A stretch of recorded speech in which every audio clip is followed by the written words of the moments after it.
കാഴ്ച വീണ് നല്ല സുഖമുണ്ട്. എവിടെയും കയറ്റാൻ കൊള്ളാണ്ടായി. അതെ, ഏത് നല്ല ഹോട്ടലിൽ ചെന്നാലും ഞങ്ങൾ ചെല്ലുമ്പോൾ തന്നെ സംഭാവനകളിടാണ്. നമ്മളടുത്ത ബുജ്ജിത്തെ റൂമിൽ നമ്മളിതേ ലാൻഡ് ചെയ്തേക്കാണ്.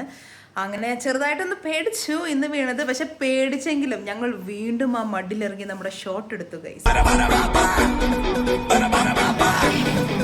പേടിച്ച എന്താന്ന് ചോദിച്ചു കഴിഞ്ഞാൽ ബ്രേക്ക് പെഡൽ ജസ്റ്റ് വളഞ്ഞിട്ടുണ്ടായിരുന്നു. അതായത് ആദ്യം കയറിയപ്പോൾ നമുക്ക് പ്രശ്നം തോന്നിയില്ല, ചെളിയായല്ലോ എന്ന് വിചാരിച്ച് നമ്മൾ ഓടിച്ചു തുടങ്ങിയപ്പോൾ ബ്രേക്ക് പെഡൽ ജസ്റ്റ് വളഞ്ഞിരിക്കണം. അപ്പോൾ ജോസഫിന്റെ പോസ്റ്ററും അതനുസരിച്ച് ഇങ്ങോട്ട് മാറി. നമുക്ക് ആ ബ്രേക്ക് ചവിട്ടാൻ വേണ്ടിയിട്ട് കാലത്തിൽ താഴേക്ക് ഷിഫ്റ്റ് ചെയ്യണം. ഭാഗ്യത്തിന് ഞങ്ങൾക്ക് 80 കിലോമീറ്റേഴ്സാണ് ഭുജിയിലേക്ക് ഉണ്ടായിരുന്നത്. ചെറിയ സ്ട്രെച്ച് ആയിരുന്നു. 60 km/h സ്പീഡിൽ മാത്രം ഓടിച്ചു. നമ്മൾ സേഫ് ആയിട്ട് എത്തി. ഭാഗ്യത്തിന് ഇവിടെ റോയൽ എൻഫീൽഡിന്റെ ഷോറൂം ഉണ്ടായിരുന്നു. നേരെ അങ്ങോട്ട് പോയി ഇവിടുന്ന് 1 കിലോമീറ്റർ ഉള്ളൂ. അവന്മാർ ശരിയാക്കി തന്നു. നമ്മുടെ വണ്ടീനെ അവരിങ്ങനെ അടിച്ചടിച്ചാണ് ആ ബ്രേക്ക് പെഡൽ ശരിയാക്കണേ.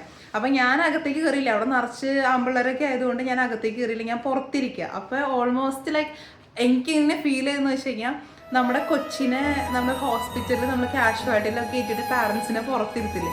അപ്പൊ അതുപോലെ പുറത്ത് ഞാൻ ചെയറിലിരിക്കുകയാണ്. അപ്പൊ ഇങ്ങനെ ടേന്ന് ഇങ്ങനെ അടിക്കണ വെച്ചാണ്. ലൈക്ക് ഹാമർ എന്തോ വെച്ചിട്ട് ബ്രേക്ക് പാഡിൽ അടിച്ച് ഇവര് നേരെയാക്കണേ. അപ്പൊ എൻ്റെ മനസ്സിലിങ്ങനെ സോറി മോനെ, നീ അത് അനുഭവിക്കണം, നമുക്കത് ശരിയാക്കണം, വേറെ നിവർത്തിയില്ല എന്ന് പറഞ്ഞിട്ട് ഇവിടെ.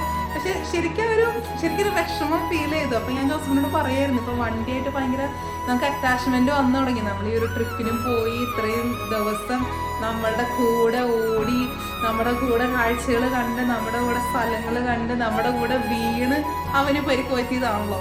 അപ്പൊ നമുക്കൊരു വിഷമം തോന്നി. എന്നാലും ഇപ്പൊ സാധനം സെറ്റാണ്. നമ്മൾ ഓടിച്ചു നോക്കി.